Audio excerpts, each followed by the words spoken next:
আসসালামু আলাইকুম ওয়া রাহমাতুল্লাহ। ফ্রেন্ডস, চলে আসলাম নতুন আরেকটি ভিডিও নিয়ে। তো ফ্রেন্ডস, আজকে একটি 32 ইঞ্চি এলইডি টিভির হাফ স্ক্রিন রিপেয়ারের কাজ দেখাবো। তো চলুন দেখে নিই সমস্যাটি। তো ফ্রেন্ডস, এই হচ্ছে আমার 32 ইঞ্চি প্যানেল। তো এটি আমরা সর্বপ্রথম সমস্যাটি ফাইন্ড আউট করে নেব। সমস্যাটি দেখব যে সমস্যাটি কি।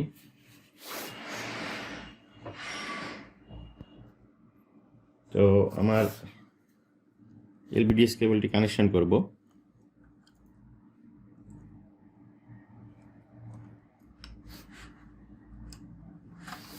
ফ্রেন্ডস, আমার এই প্যানেলের হাফ স্ক্রিন ছবি আছে, হাফ স্ক্রিন হোয়াইট দেখাচ্ছে। তো এই প্যানেলটি রিপেয়ার করার জন্য আমরা চেষ্টা করব, দেখি সমস্যাটি সমাধান করা যায় কিনা। তো ভিডিওটি ছোট করার জন্য আমি আগে থেকে কাজটি গুছিয়ে রেখেছি, শুধু আপনাদের মাধ্যমে শেয়ার করতেছি যে সমস্যাটি কীভাবে আমরা সমাধান করব। তো এটি সমাধানের জন্য আমরা ফার্স্ট কপ, এটি নন জিআইপি প্যানেল, ফার্স্ট কপ ওকে, সেকেন্ড কপ প্রবলেম। তো সেকেন্ড কপের কোথায় সমস্যা, এই সমস্যাটি দেখার জন্য আমরা মাইক্রোস্কোপের ব্যবহার নেব। তো এখানে মাইক্রোস্কোপ আমার আছে, মাইক্রোস্কোপটি আমি অন করে নেব।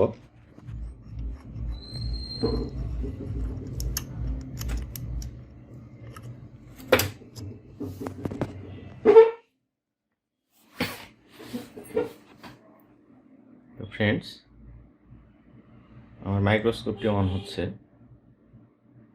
দেখুন বন্ধুরা, আমাদের সাইডে যে গেট কপে স্পার্কিং করে কপটা নষ্ট হয়ে গেছে। তো এমতো অবস্থায় আমরা এই কপটিকে চেঞ্জ না করে এই কপটাকে রিপেয়ার করার চেষ্টা করব। যদি এই কপটা রিপেয়ার করে ঠিক হয়ে যায় তাহলে এই কপটা অনেক দিন লাস্টিং করবে। আর চেঞ্জ করা কপগুলো কিছুদিন চলার পর দেখা যাচ্ছে যে টান টান বার আসে, বিভিন্ন রকমের সমস্যা। তো কপটা চেঞ্জ না করে আমরা রিপেয়ার করার চেষ্টা করব। তো বন্ধুরা, সমস্যাটি দেখালাম এবং এখানে আমি কপের ডাটা শিট কম্পিউটারে কানেক্ট করে রেখেছি। তো এই ডাটা শিট অনুযায়ী আমি এখানে যেই স্পার্কিংয়ের জায়গাটি আছে, এই স্পার্কিংয়ের জায়গায় যে ভোল্টেজ এবং সিগন্যালগুলো মিসিং আছে, এই ভোল্টেজ এবং সিগন্যালগুলো বাইপাস করব এবং দেখব সমস্যাটি সমাধান হয় কিনা। তো ফ্রেন্ডস, আমি কাজটি রেডি করে তারপরে আমি আপনাদের সাথে শেয়ার করব। তো ফ্রেন্ডস, আমি স্পার্কিংয়ের এই জায়গাটি ক্লিন করে নিয়েছি এবং দুটো লাইন বাইপাস করেছি। তো বাইপাস করার পর আমার প্যানেলটি রেডি হয়েছে, সেটা আমি আপনাদেরকে দেখাবো। তো তার আগে দেখাই আমি যে দুটি লাইন বাইপাস করেছি। মাইক্রোস্কোপে দেখুন, এখানে দুটি লাইন কানেক্ট করেছি আমি, একটি হাই ভোল্টেজ এবং একটি লো ভোল্টেজ, অর্থাৎ ভিজিএইচ এবং ভিজিএল। তো এটি বাইপাস করার পরে আমার প্যানেলটি ওকে হয়ে গেছে। তো এইখানে যাতে আবারও শর্ট সার্কিট না হয়, যার কারণে আমি এখানে একটি গ্লু ব্যবহার করব। এই জায়গাটি আমি এখানে ইউভি গ্লু ব্যবহার করব। এটি রিলায়েন্স কোম্পানির ইউভি গ্লু, এটি আমি ব্যবহার করব এখানে।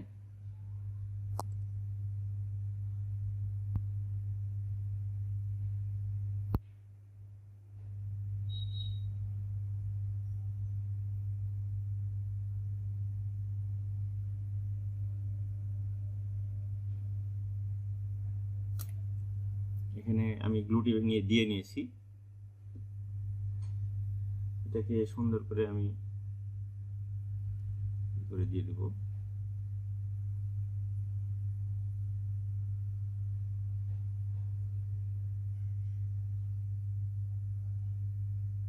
গ্লুটি আমি দিয়ে নিয়েছি। তো এটাকে শুকানোর জন্য আমাদের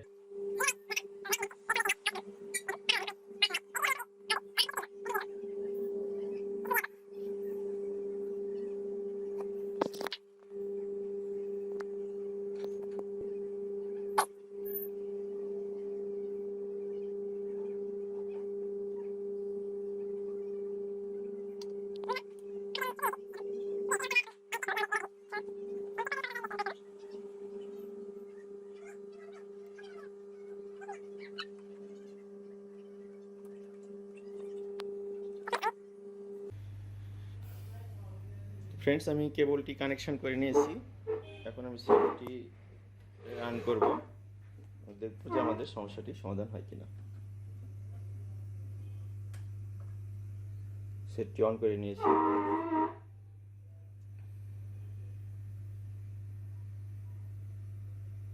সেটটি আমাদের অন হয়েছে এবং আমাদের ফুল স্ক্রিন চলে এসেছে।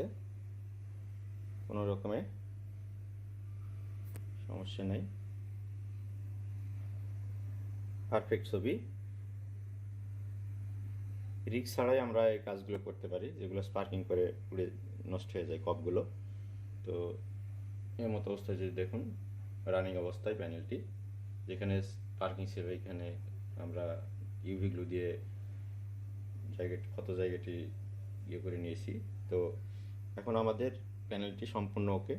তো ভিডিওটি যদি ভালো লাগে লাইক কমেন্ট শেয়ার করবেন। ধন্যবাদ সবাইকে। আসসালামু আলাইকুম।